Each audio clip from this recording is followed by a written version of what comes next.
Counting down from 5 and 4 and 3 and 2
All right, everybody. If it's Tuesday, you know that could mean only one thing. It is time for Comic Book School Live, and I'm going to get right into it. We have a jam-packed show with lots of information that will help you in your career as a comic book creator. Whether you're just aspiring to get your first shot, or you're working your way up the ladder, or you're an old grizzled pro like me, you can always use more information, connections, and just fun from your friends here at Comic Book School. And you know what? I'm never alone here. I am always here with the multi-talented screenwriting dynamo who survived the California hurricane and earthquake. I am wondering when you're going to write this into a screenplay. Mike, how did you fare out there in Los Angeles? Well, we were very wet and very shaky, but we survived. Wet and shaky. Now, did any of that have to do with the... Did any of that have to do with the storm and earthquake, or were you just wet and shaky? Wet and shaky. And then the earthquake hit. Yeah.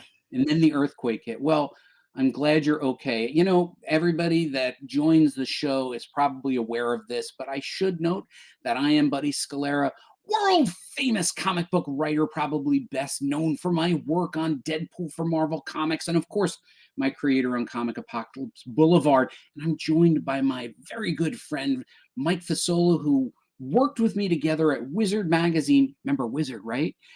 And a 3-time Emmy Award-winning television writer, best known for his work on Robot Chicken. Mike, what do you think? Do you think that that deserves some sort of... Yes, clearly. Mike, I'm in a very good mood. We have 2 really great guests, and oh, look at that. Let's go Comic Book School. Mike Ponce. You know what? It's sort of like that movie, He's Calling from Inside the House. Mike Ponce is literally backstage, but he is always welcome to post. Mike, we've got a good show tonight, so I don't want to delay any longer. I am going to hunt for the share button. What are you doing? You're outside today? I'm outside today because I'm having internet connection issues inside. You're having internet? What does that mean? It means that inside it's very choppy and blocky and it cuts in and out. So outside works better. So if for some reason you get choppy and blocky, we will know the reason. Well, no, yes. It's not because I'm leaving. It's because the internet doesn't like me. All right. So, Mike, tonight we have a very good guest who is from Magma Comix, of which I had to do some research. And then when I realized what it was, I thought, wow, this is going to be an interesting guest. So, Mike, Magma, look at that logo. One of the things that Mike Ponce and Mike says he is, what is it? He's ubiquitous.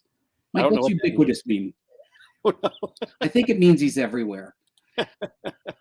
Magma Comix, Mike Ponce and I often talk about great logos that impart some information, that give some weight to what you're about to read. What do you think of that logo? I think it's magnanimous. Magnanimous. See what I did there? Yeah, I do. That's why you've won 3 television writing Emmys.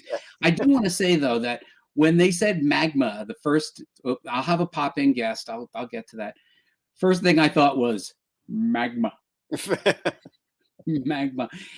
And I tried to find an animated version. And then I also, because I love Magma, I kind of blended it with lava. Do you remember when you were a kid and you jumped around the room and pretended that the floor is lava? Yeah, there's a TV show that the floor is lava. Yeah, apparently I just checked. I just saw. I was like, how do I find a graphic for the floor is lava, which isn't magma, but I just thought it was close enough to make it seem like it Isn't was. lava? Isn't lava or is it magma's under the earth and lava's outside? We're gonna have to ask our guest Okay. when we bring our guest on, Mike. I would say right about now we're going to ask Denton: is magma and lava the same thing? I think Mike was right. I think magma is below ground, and once it breaches the earth and comes up, it is lava, technically. And this is why you're an editor, publisher, founder, and CEO, because you're much smarter than me and Mike. I wouldn't say that, but I'm not a geologist either. But so that's my best educated guess. No, but you are a publisher and founder of Magma Comix. Your name is Denton J. Tipton. Denton, oops, no, that's the wrong one. Nope. Denton, tell us a little bit about yourself and Magma Comix. About myself. Well, I longtime lover of comics. Grew up reading them as a kid, and never really lost my love for that. I grew up reading them. I kind of grew up as they grew up, as like Vertigo came out. I kind of aged with comics, and got into underground stuff when I got into college. When I got my journalism degree, and worked in newspapers for about 5 years until I got into comics, and I've been editing and writing comics ever since. It's been almost 20 years now. Denton, I admire your commitment to journalism, which is very similar to my commitment to journalism, which was I started off writing newspapers, and then I went, there's no money in this. I got to go do something else. Yeah, I thought the same thing. So I was like, why not comics? And of course, there's no money in comics either. But Yeah. obviously, have a love for the medium, and print as well. Newspapers. So there's ink in my blood, and comics in my heart. Well, Denton, I will tell you that I am very shallow. And the day that I knew that I no longer wanted to be a journalist was when I realized it was a really hot summer day and I wanted air conditioning in my car. Mhm. That was it. That tipped me over. I was like, I couldn't afford air That was the conditioning in my moment. car. That was it. I was like, I'm out. And I tapped out. It happens to the best of us. It happens to the best and to the most shallow of us. But Denton, you're not the most shallow of us. You have a very interesting story where Magma was tied into Heavy Metal magazine. Let me just switch the graphic real quick because I think it's very interesting. And lava or not. That's a live look in at the Heavy Metal offices right there. Yeah, as they try to pay the freelancers. There you go. There's your insider's joke. It's not going Go get me well. coffee.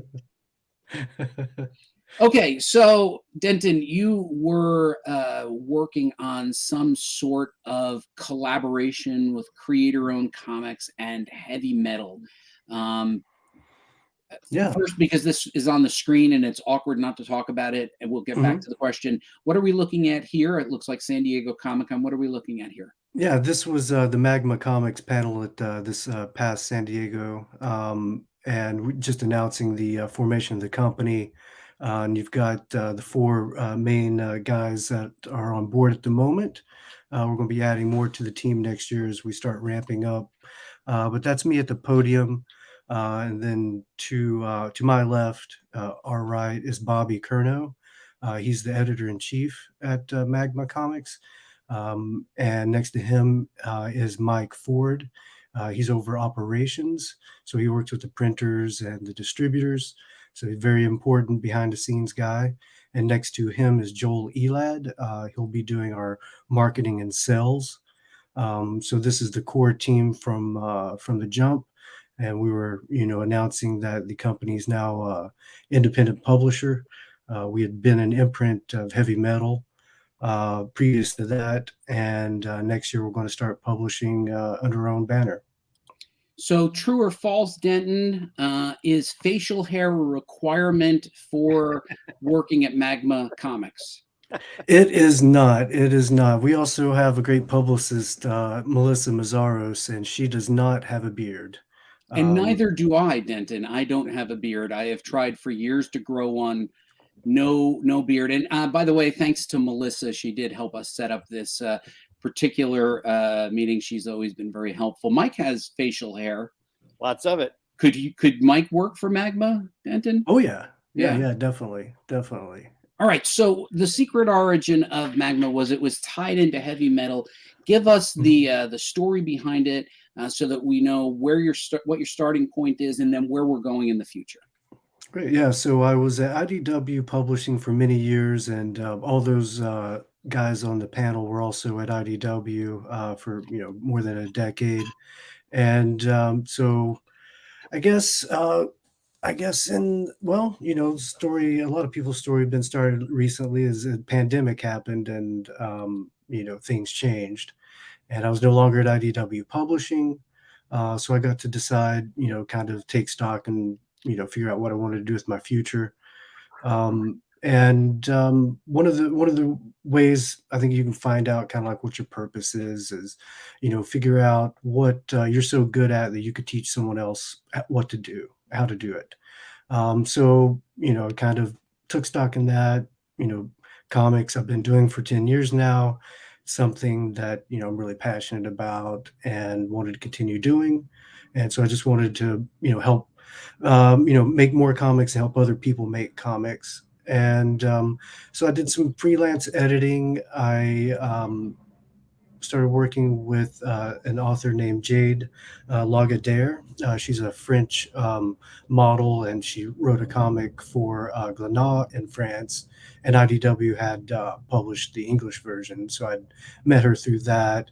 She wanted to continue it, so she hired me to do that for her. So I was editing and looking for a new publisher. And I was also working on my own books, and I'm friends with Tim Seeley of Hack and Slash fame. He created that comic years ago, so he's big on the indie scene. And he was editor-in-chief at Heavy Metal at the time.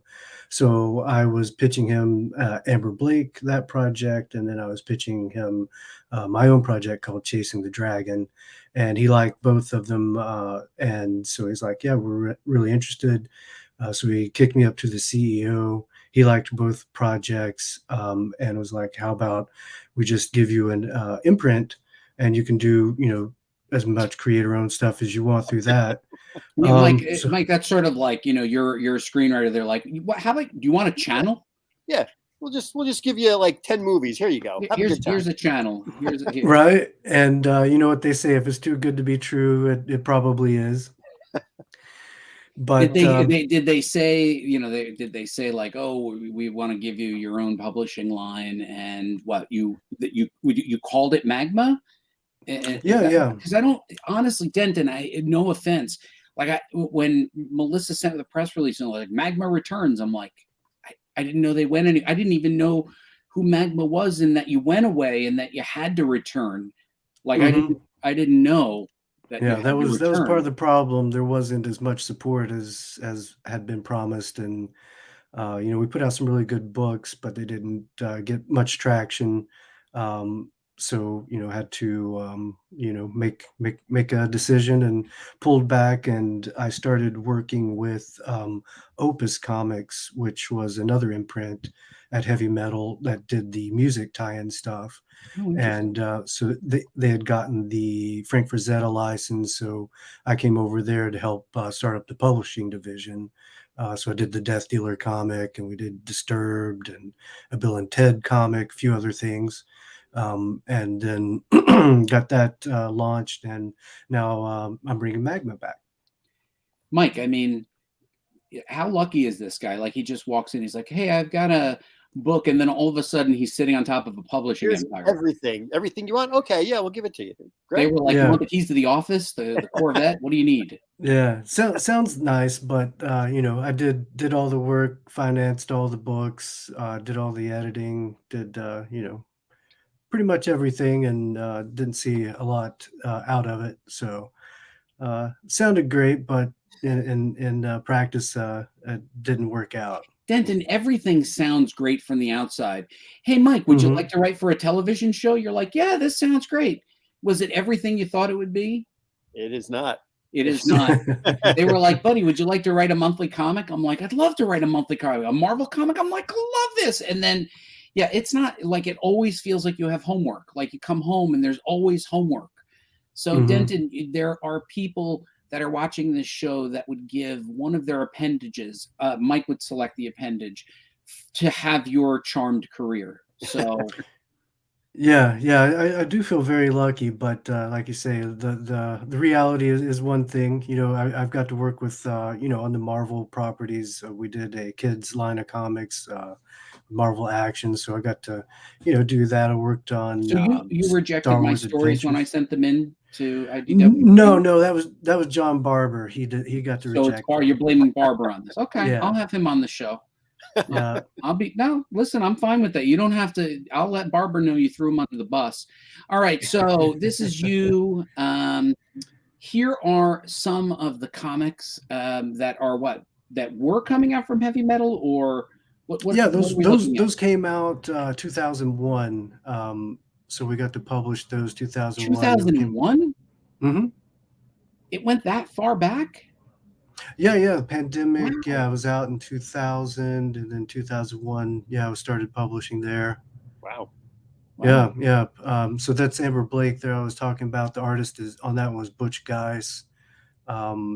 Intrusion was by Ethan Sachs, who does the Star Wars comics for Marvel. Now he does the Bounty Hunters book.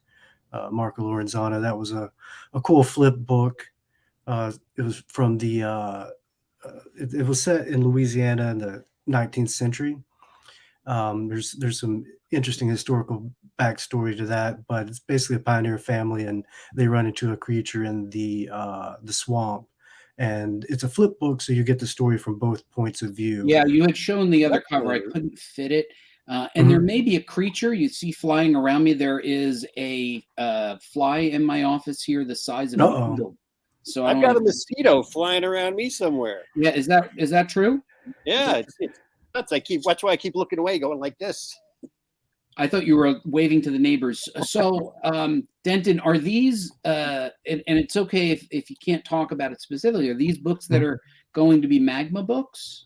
Yeah, they're still under the Magma label. So yeah, I got all the rights reverted back on those. So very nice. And yeah. then you have obviously this is one of your books. This is the book that got it all started, right?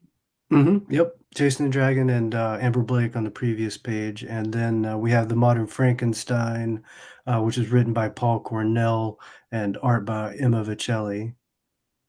So, Denton, what is Chasing the Dragon about? Because I only know that as a drug reference because of Mike's years doing drugs. Many years doing drugs like aspirin. Denton, what is Chasing the Dragon about? Well, I'm also a drug enthusiast, so this is my fantasy take. Basically, Tylenol, right? Yeah. So it's basically kind of like the war on drugs told in a fantasy setting. And the drug of choice is the blood of dragons. So you got me. Chasing the Dragon. Yes. Denton, mail one copy to me and one copy to Mike. I don't care if it costs you money. Just I want to read that. Let's face it. If we're doing this show for free here, we got to get something out. Mike, we don't get anything out of this show. It costs us money. We get good guests. That's what we get. Yeah, Denton, you're a-okay, man. I'm feeling good about this. We'll thank Melissa. Now, Denton, behind you is a bookcase, which I can see the Akira behind you, but this is a more epic angle. Can you describe what this is? All this stuff, particularly the big Iron Man thing, which I can't help but look at. Oh, that's just a little fold-up room divider. So yeah, I've got a couple of those. Oh, just a giant Iron Man folding room divider. I mean, just a little one. Yeah. I have one in my backyard. Denton, where in the world did you get that? The internet. It's a wonderful place. Yeah, I can't even remember Wayfair. Maybe he's like, I don't know where I got it. So this way, we can't get a copy. No. We bought them out. Like I brought them into the office at IDW, and they loved them so much they went and ordered like all the ones that they had. So there was like Star Trek ones of these up at the offices back in the day. So yeah, just picked it up over, decade or two in comics. True or false, Mike? Denton Tipton is a tastemaker. True or false? True. True. That is right. I think we need those dividers for our backgrounds. And for our backgrounds, hold on. Glenn Gatilla says, I wonder what the layout is, American or Japanese? Let's just... Yes. The answer is yes. Denton, do you know if that's American or Japanese? Because Glenn Gatilla is wondering. I don't know. My best guess is it was made in China, but it's American style. That's my guess. Denton, I can see you touching that, and don't touch it because you're going to have to mail it to me. I don't want to break it. All right, then I have a question here. Dean Haspiel, if this is really Dean Haspiel, he is a world famous comic book writer artist, and Dean asks if this is indeed Dean. Hey fellas, I've had the pleasure of working with Denton at IDW. I'm suspecting that it probably really is Dean Haspiel. Curious to know what Magma is looking to publish in the next few years. Inquiring creators would like to know. And cheers. How about that, huh? We were going to get to that, but since Dean prompted it, do you want to take that question for us, Denton? Yeah, absolutely. And yeah, you're right. I think this is Dino, and he's laying it on thick because he's saying it's a pleasure. Yeah, Dean's a great guy. We did a few things together. Mars Attacks and Garbage Pail Kids was a fun one. He's a pretty important creator. He's a pretty award-winning.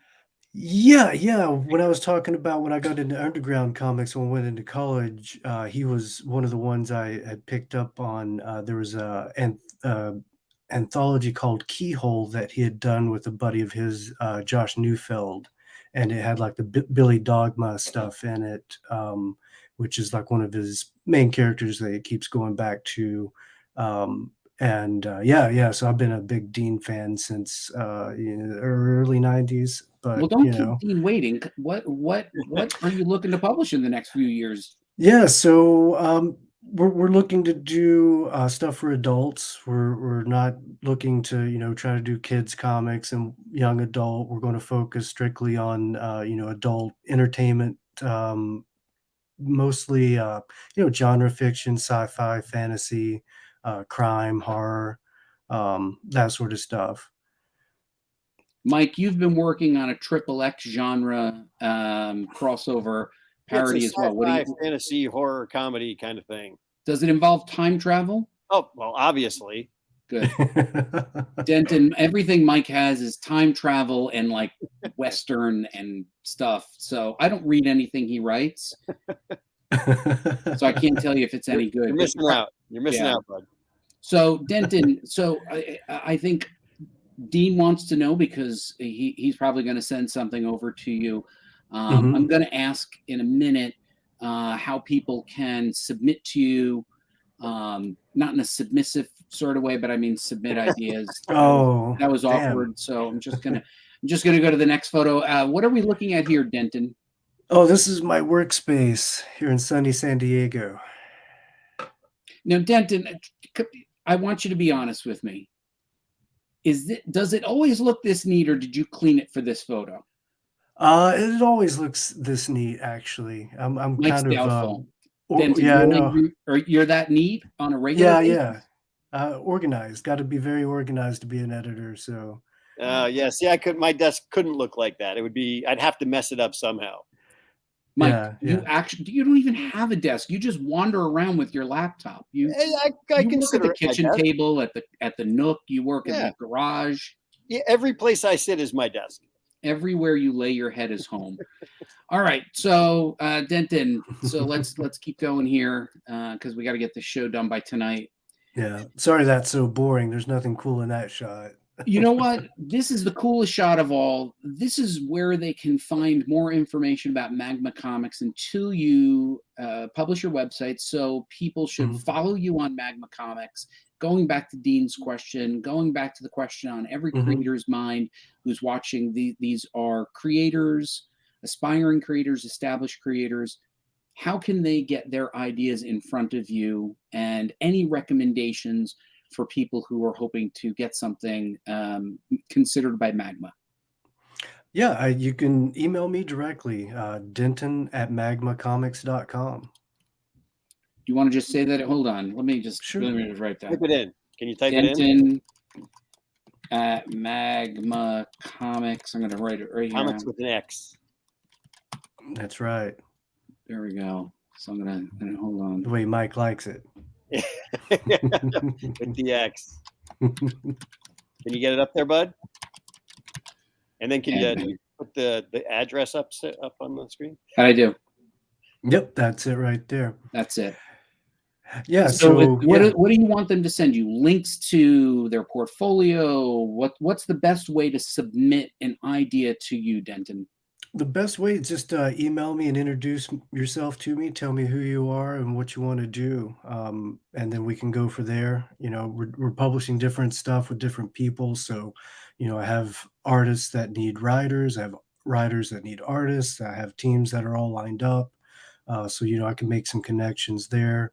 You know, right now we've got our first, you know, our first year of projects pretty much figured out. So, you know, we're not going to be signing anything new soon. But my biggest advice to people out there is not wait for permission to make comics. Just make comics.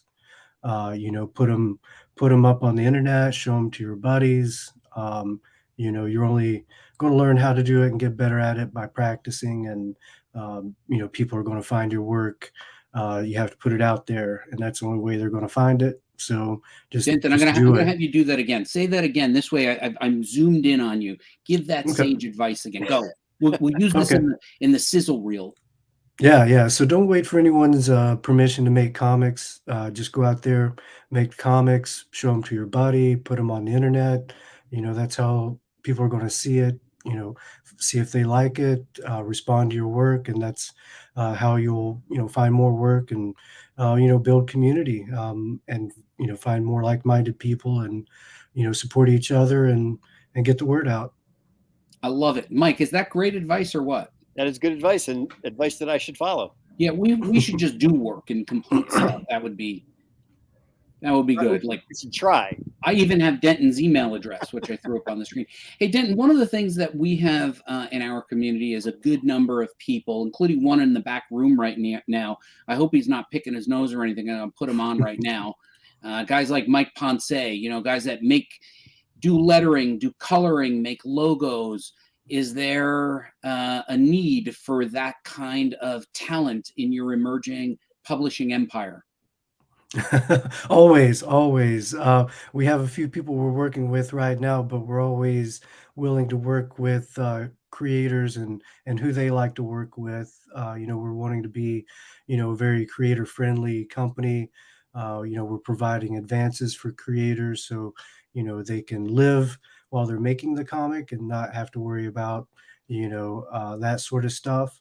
And yeah, there's always use for good people. So guys like Mike Ponce should also email Denton at Magma Comics. Mike, I'm going to take you out. I'm going to put you back into the green room. You can get undressed again. He was naked just a few minutes ago. I had to, nope, there you go. And there you go. It's too late, Mike. We cut him off. So Denton, they can find you here. But there is also, oh, we forgot to put the graphic up. I was supposed to have the pop-on graphic, and I'm just going to go ahead and bring Alex onto the show. Alex, I'm sorry. I had this big reveal where I was going to put like surprise guest, but I messed up my own slides, so I'm really sorry. It's cool, dude. I tend to turn up like a bad penny anyway, so it's on brand for me to just show up. Alex, did you just call me a bad penny, Alex? No, I'm talking about myself. Well, Alex, I'm hurt. Mike, can you do me a favor? Can you pronounce Alex's last name for us? Yes, I can. Would you go ahead and do that for us? Oh, do you want me to do it now? I want you to do it now as my co-host. All right. It is Alex. See, he's got it. Alex, come on, give us the real pronunciation. I would say Sapountzis. Yeah, you're adding a lot of extra syllables there. Denton, what do you say? How would you pronounce Alex's last name? Wait, what? Me? Yeah. Denton, how would you pronounce Alex's last name? Sapountzis. Sapountzis. Close enough. That's pretty good, actually. All right, Alex, give it to us. Sapountzis. Sapountzis. That's Yep. what I said. Yeah, Exactly what I said. I just Yeah, messed TV up that the throws off people, emphasis. so, yeah. All right. Well, you can find Alex Sapountzis at Twitter, and also he links to Wayward Raven. And you're probably wondering why Alex is my surprise guest for tonight. In part, it's because he needed to show the red shirt as part of their Wiggles ensemble. So we've got the yellow shirt, the blue shirt, and the red shirt. And that makes him Jeff. We Suck at Comics proved that there were a whole bunch of people who didn't suck at comics, but needed a shot. Alex, tell us about the We Suck at Comics, and then we'll transition into the really important next part. And everybody stay tuned because this is going to be important. Alex, give us the lowdown on We Suck at Comics. So as someone who's been, like you guys are saying, who just decided, hey, I want to make comics, I'm going to just start making comics on my own with my buddy Mark. We've been doing this for about 10 years. And as we've been doing it, we found a lot of other people who've been having the same problems. They're like indie creators. They don't know how to get to the big boys. So they just started making their own. And after a while, we started feeling, we really kind of suck at this. It's like we're not getting there. And that's kind of where this anthology came from. A few of us have tried to do our own anthologies separately or our own little projects. And Mark and I came up with the idea of like, why don't we just take all the projects that just didn't make it, that got rejected, that were late, that just weren't ready yet, and put them into We Suck at Comics. We actually were successfully funded on Kickstarter when we did this. And yeah, some of which were actually involved with Comic Book School. So thank you, Buddy, for connecting a lot of us together. Well, you should thank yeah. Ari. Ari reminded me that you published some of the Comic Book School community and have done a great Ari's service. piece. There's Ari. Yeah, there you go. Yeah. And I think what I love about what you do with your partner, Alex, is you guys are really inclusive. You're really focused on helping people get published, see their first printed work. You came out with your first anthology, but now you're about to announce, what is this? So since the first one was so successful, we're doing it again. And this time, since we're not really good with cohesive... Wait, Alex, going too fast. Hold on. All right. That New Yorker in me just get it out there. Just go, do it. Go. Yeah. So since the first one was so successful, we decided, let's do it again. And since we're not really good with cohesive themes, we just made up something called Coloring Outside the Lines, because we kind of wanted to have a bit of that tongue-in-cheek, we kind of messed this up, but let's see what happens from it. So we're being very, very loose in the theme. Honestly, anything that you feel like is coloring outside the lines, we'll probably take it. And yeah, submissions have been open. We're extending this to everyone at Comic Book School, part of the community. Please feel free to submit anything. Let me ask you something. Sure. If Denton wanted to submit something to you, is Denton allowed to, or is he like a competitor because he's already a publisher? I mean, I don't care. You don't care. That's not exactly rolling out the red carpet. I mean, I don't care. I mean, it's a little ambivalent. To be perfectly honest, we're firm believers in high tide raises all boats. I don't really see him as a competitor. He's just somebody who's doing the same thing as us. Oh, Pisha, I was just kidding. I'm sure that if you got something from Denton, maybe a side adventure of chasing the dragon, there would, that. I mean, I could always white out his name and put mine on it. That's yeah. Blow the roof off of things. Hey, Den, what do you think of these Kickstarter projects and Alex, before I prompt Denton, how many pages are the typical stories? So we're doing 25-page max for comics, 250 words, 2,500 words for prose, and up to 5 pieces of original art. So those are the guidelines, and really loose on the guidelines. So this is going to be as big as the Encyclopedia Britannica. I mean, it's going to be... Right now, Volume 1 is about 288 pages. We're going to try to go for a little smaller for Volume 2, but it's really what we can fit. Yeah. Denton, what are your thoughts? Do you look at work that's in an anthology to assess creators work and consider how they might be integrated into what you were doing at Heavy Metal or IDW, or now what you're doing in Magma? Sure. Yeah. All the time. And I think, Kickstarter is just great in general for comics because it's a completely separate market from, the direct market or the book market.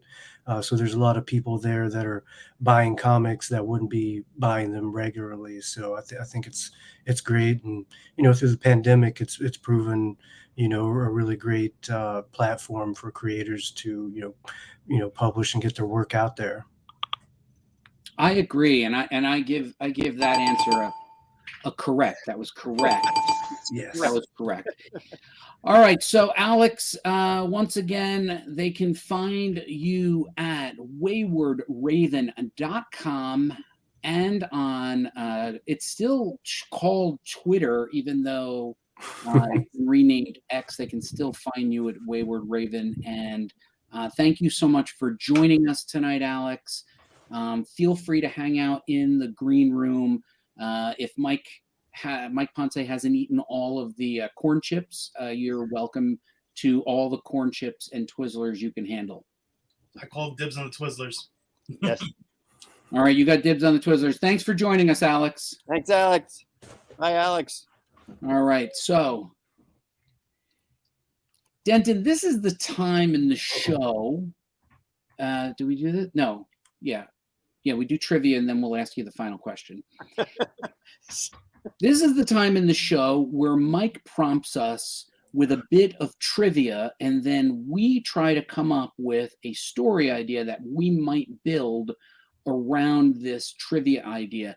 And it can be anything, any genre, but how would you deal with this if your editor dropped this bit of trivia and said, Denton, come up with a story for me? Mike, give us a bit of trivia. Bit of trivia. All right. Bit of trivia is called the Flannan Isles Lighthouse Mystery. Now, the Flannan Isles are on the coast of Scotland, and the story goes that it's manned by 3 lighthouse operatives with a 4th who comes in and out, just to relieve them. So one day the 4th guy comes in, the lighthouse is completely abandoned. There's nothing amiss. They don't know what happened to him, but all 3 of the previous lighthouse people are gone. And they have been searching for these people since, I think it was, 1900?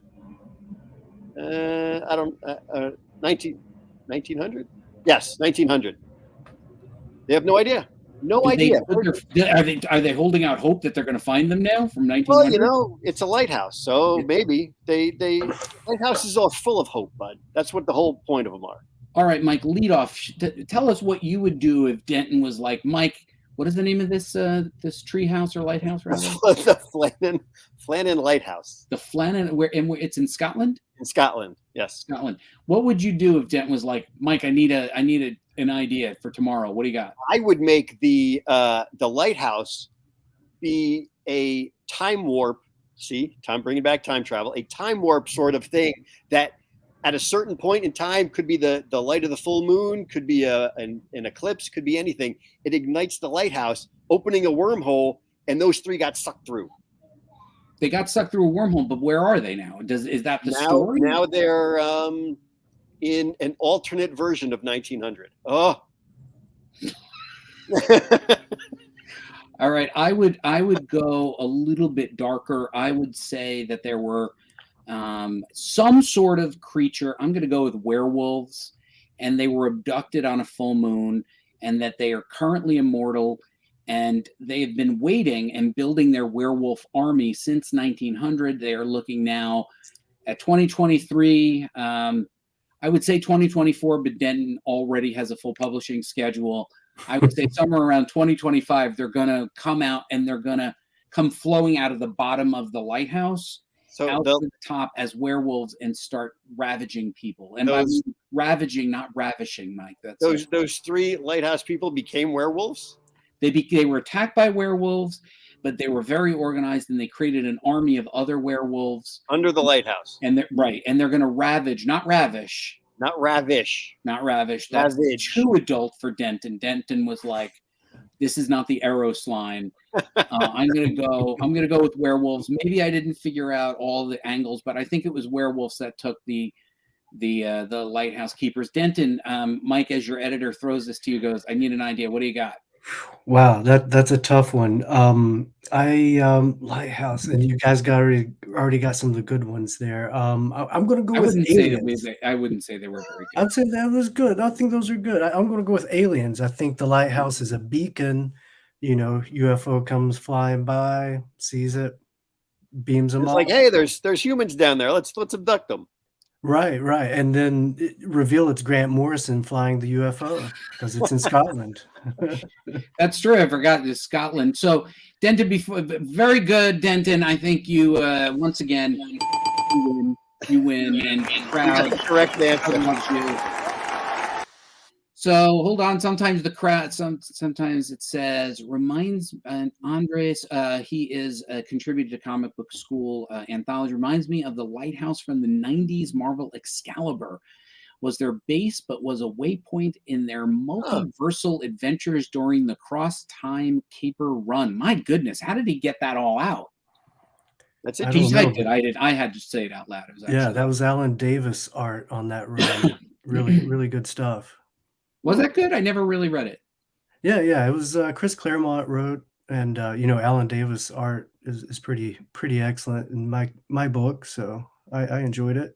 I enjoy Alan Davis's art. So before we get on to the last part, be sure to like, comment, subscribe, and we'll see you next Tuesday. One question that we ask every one of our creators who join us on the show, Denton. Hold on. Alex wanted to say, love me some Alan Davis. Okay. Denton, one question that we ask every one of the creators that join us on the show, we ask, what is one piece of advice you wish you had received earlier in your career?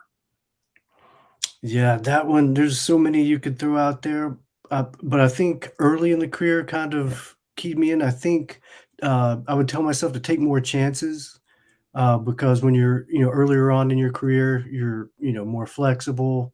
You don't have as many things, many responsibilities keeping you down.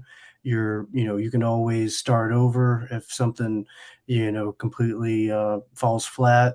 And, I'm still living my life like that today. I'm starting a comic book company, which isn't, the smartest thing in the world to make money. But, I believe in the medium and, love the storytelling potential it has. And, here I am.